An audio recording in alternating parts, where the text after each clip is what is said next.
Today I'll be teaching you how to make a tsi cloth, which is a hair tie that we usually use to make the tsie, which is a Navajo traditional hairstyle.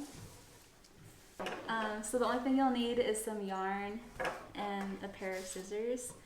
And if you have another person who can help you hold the string, that will also be helpful. So the first part that we're gonna make is gonna be the middle portion, which is the longest part. The length is really just depending on what your preferences are. If you know you have a little bit longer or thicker hair, you might want to make it longer like this. If your hair is shorter or more thin, you can make it a little bit shorter. Just depends on how you want it to look.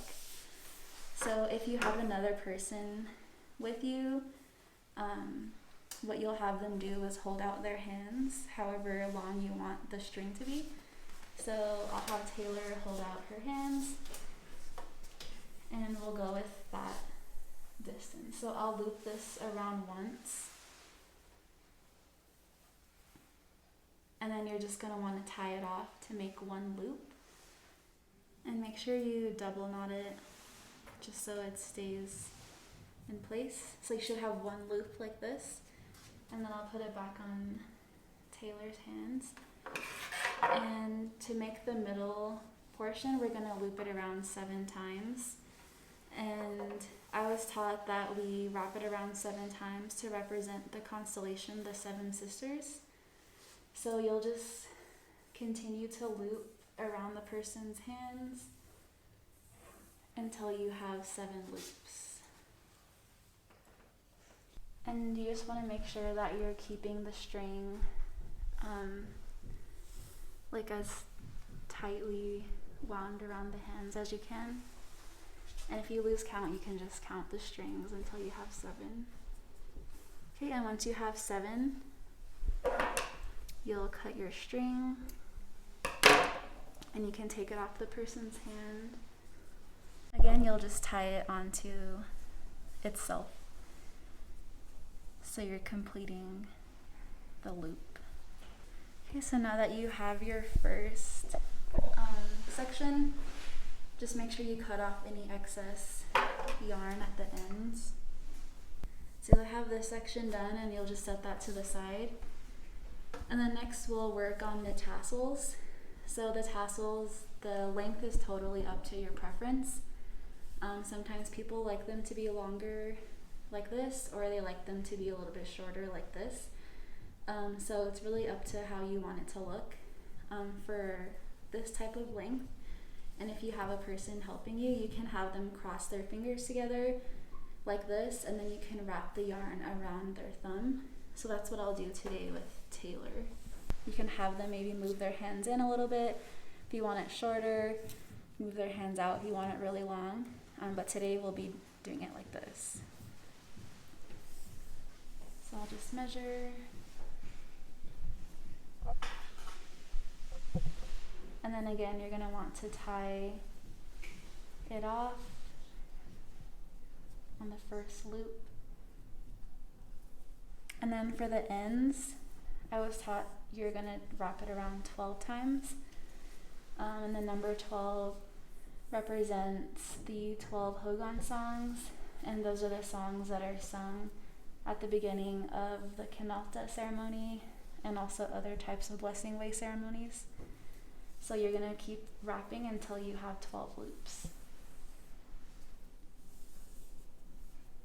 And then again, you'll tie this off, you'll cut it off, and then you'll tie the string onto itself.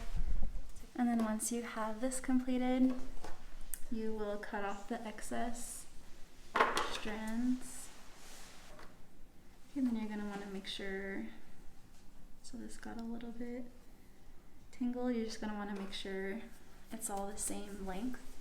So you can go like this to pull it tight.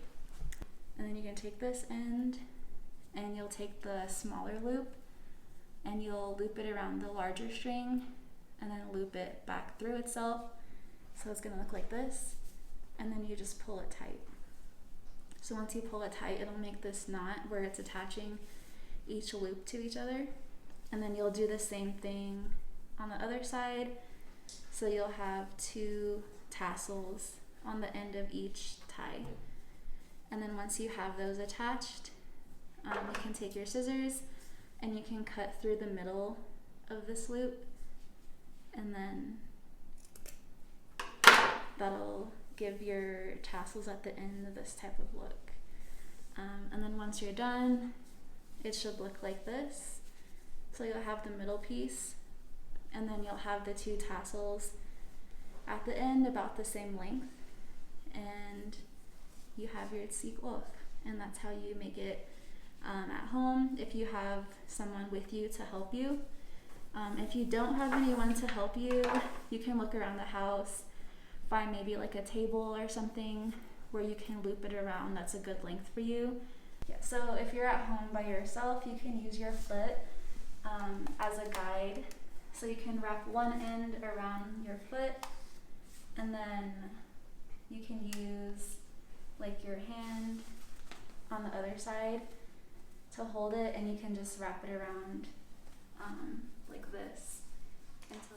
For the end, the tassels, if you find like a notebook or something, maybe even like your phone, if you want your tassels to be a little bit shorter, you can just wrap it around. And again, you'll wrap it around 12 times. And then once you're done, just tying off the ends, and then you can do both of your tassels that way. So definitely using like any items in your household. If you don't have anyone at home to hold the string for you, you can definitely do it that way as well. But yeah, that's the end of this little tutorial.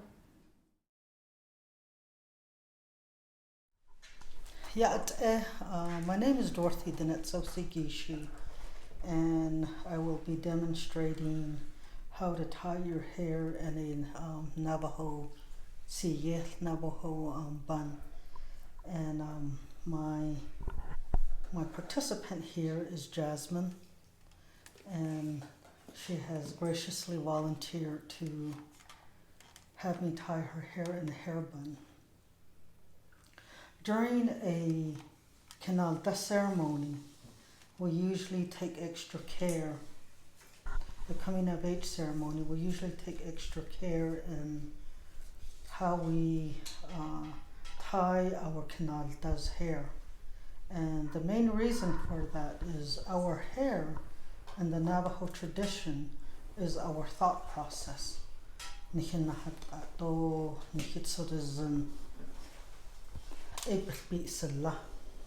Our thought process, our planning process,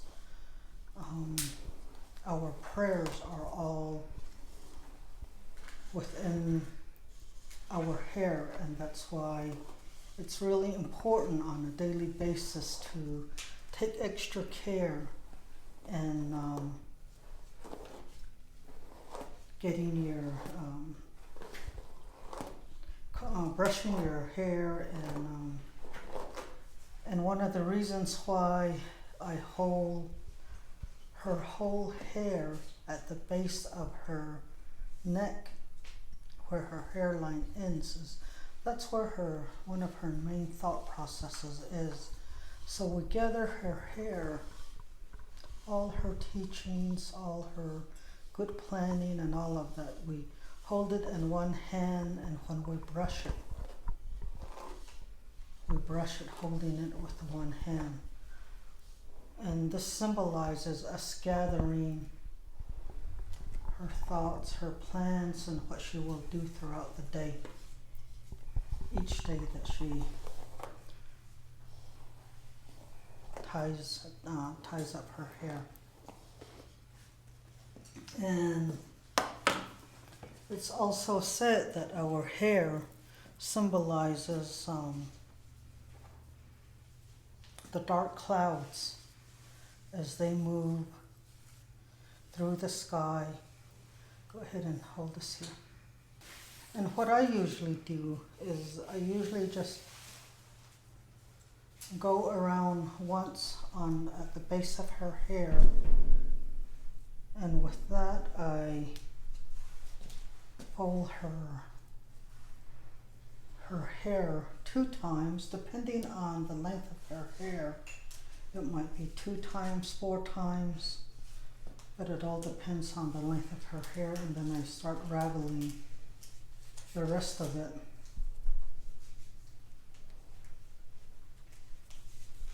With her hair. And I usually fan out the tzito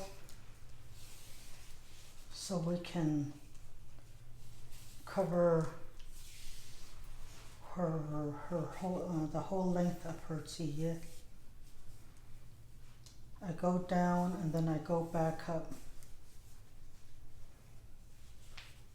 making sure that there aren't any spaces left undone. Okay, let me have this. And one of the important things I've been told by my grandparents and my parents is that you always tie your hair in a square knot.